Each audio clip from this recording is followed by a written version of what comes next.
Hey guys, welcome back to the channel, AZ Trimester. Well, I'm excited to finally share with you after how long I've been working on this custom fender I made for the 77. I made it out of fiberglass. So the way this all kind of started, there's two sides to it. Basically, we had the fiberglass seat pan I made for the seat and the leftover material that I still had, and then wanting a stubby fender to go with the fork brace.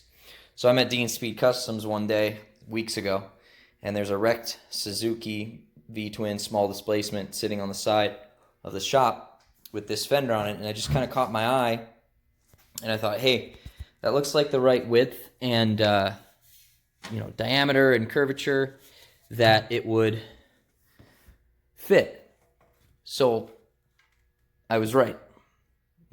Micah says, if you could take it off, you can have it. I don't care. So I'm like, cool. All right. So I take it off with the intent of cutting it and actually using a piece of it with this. But then I was like, well, I still have leftover material from when I made the seat.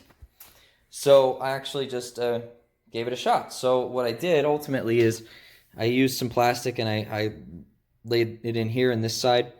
And then I cut a piece of the fiberglass to the width and length, actually a little bit larger width and length, and placed it in here. I did 2 layers and I started adding the resin. So there's something I learned. Hindsight.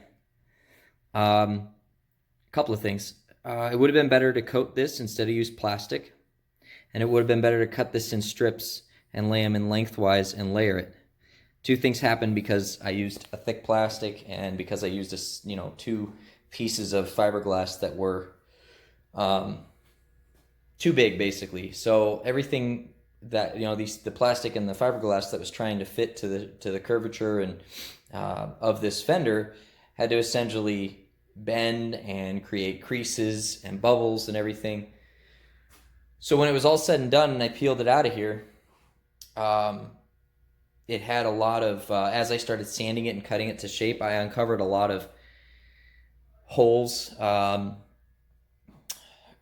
deep grooves from the plastic, and large bubbles that didn't get pushed out because of the solid pieces that the air just kind of stayed between.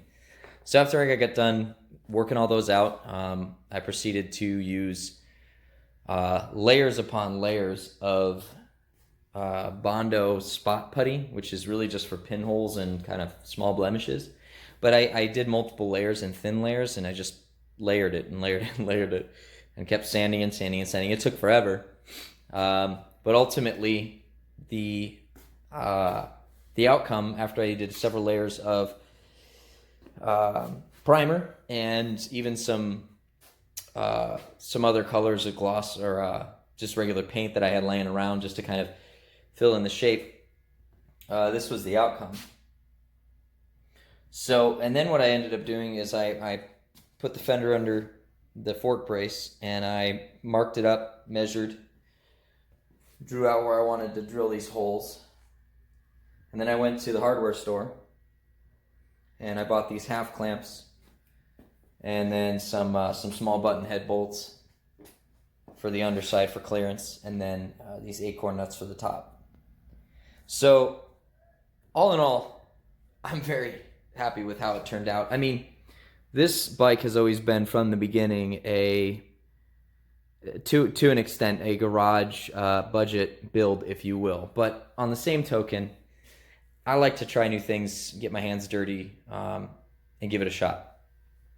For example, I painted this myself. Sure, it's rattle can, but it barely cost me anything, like 20 bucks for the paint and the prep.